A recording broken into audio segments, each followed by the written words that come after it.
Welcome, artists. In this video, you will learn the project requirements for Unit 3.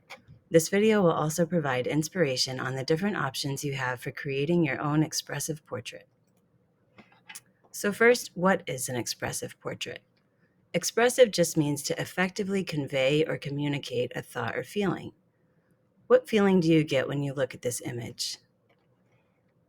Look at the expression on the person's face.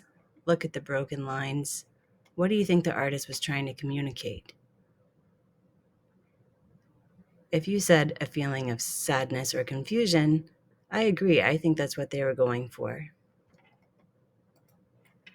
So in this project, your two main goals are to show off the skills you've practiced in this unit and to communicate a thought or feeling through your artwork. In this unit, you learned how to create proper facial proportions, you learned how to draw facial features, and you learned shading techniques to help you create value and contrast in your artwork. So we will now apply those skills in your portrait project. Here's an example of a student project who earned the highest possible points. You'll notice that the portrait demonstrates accurate facial proportions, meaning that all parts of the face are the right size and space in relation to each other. The student artist also created a variety of values with detailed shading techniques to make the portrait look more realistic. Lastly, the student artist also made the artwork expressive by adding in creative elements such as the branches and nature theme and the timepieces to add visual interest to their artwork. This project is an example of someone who earned a decent grade but not full points. His time and effort is apparent in his use of creative imagery to convey his personality. However, there's no shading in the face or a demonstration of learning the skills of creating values. And this is an example of a student who earned a lower grade on the project. The facial proportions are a bit cartoony and not realistic, and there's no shading in the face. The background also looks a bit rushed. They started to develop some imagery, but should have spent a little more time adding it to make it a little more creative and interesting. So now that you know the requirements, let's look at some of the options you have for adding visual interest and communicating emotion through your portrait.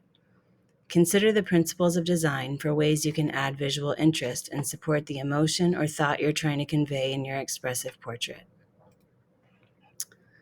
Remember that your work should convey a feeling or emotion or some aspect of your identity.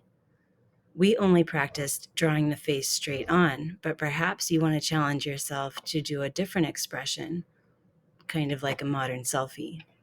You can keep the work completely in pencil if you want to focus mostly on facial expression, or you can add in different elements in the background.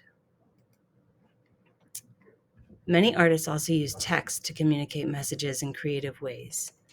You can see the way these artists expressed emotion, right? You can cut up part of the face, add text around it, keep the face complete, or you could even use the text to create the values in your work of art as seen here. You can also work with symbolism. Symbols are just images that represent ideas. So you can have a mostly realistic portrait and then add in some surreal elements to show symbols of who you are. Speaking of symbols, what if you do a portrait that's half your face and half composed of symbols, like a halfie instead of a selfie? Notice that these artists demonstrated value and use of proper proportions, but then on half of the face, they filled it with images that represent something about them. You could use drawing, colored pencil to do this, or you could use magazine pieces. Another idea is to use alternative papers for your background. Notice how this student used musical sheet instrument music sheets, and this person used maps to draw. Trying to get my face out of the way here. To add some visual interest to the background and also communicate something about where they're from or what they love. Blackout poetry is another popular art technique these days. So you could draw your portrait on top of a printed poem or work of fiction and then black out parts or highlight parts to communicate something about you. Kehinde Wiley was one of the artists we looked at for this portrait project, and you could use his pattern ideas for your backgrounds.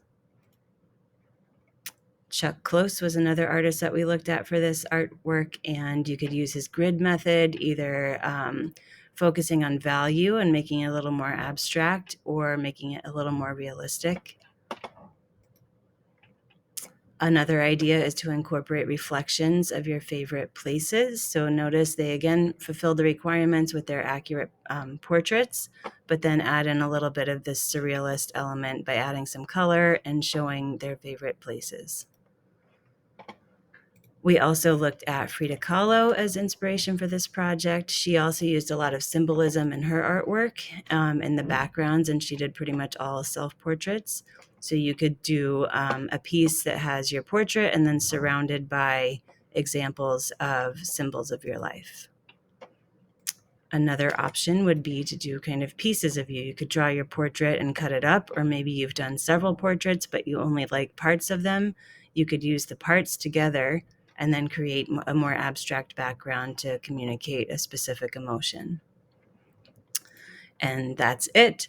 Obviously, there's a bazillion ways you can do a portrait, but hopefully this gives you some inspiration to get started. So now it's your turn to start brainstorming and making your expressive portrait. Thanks for listening.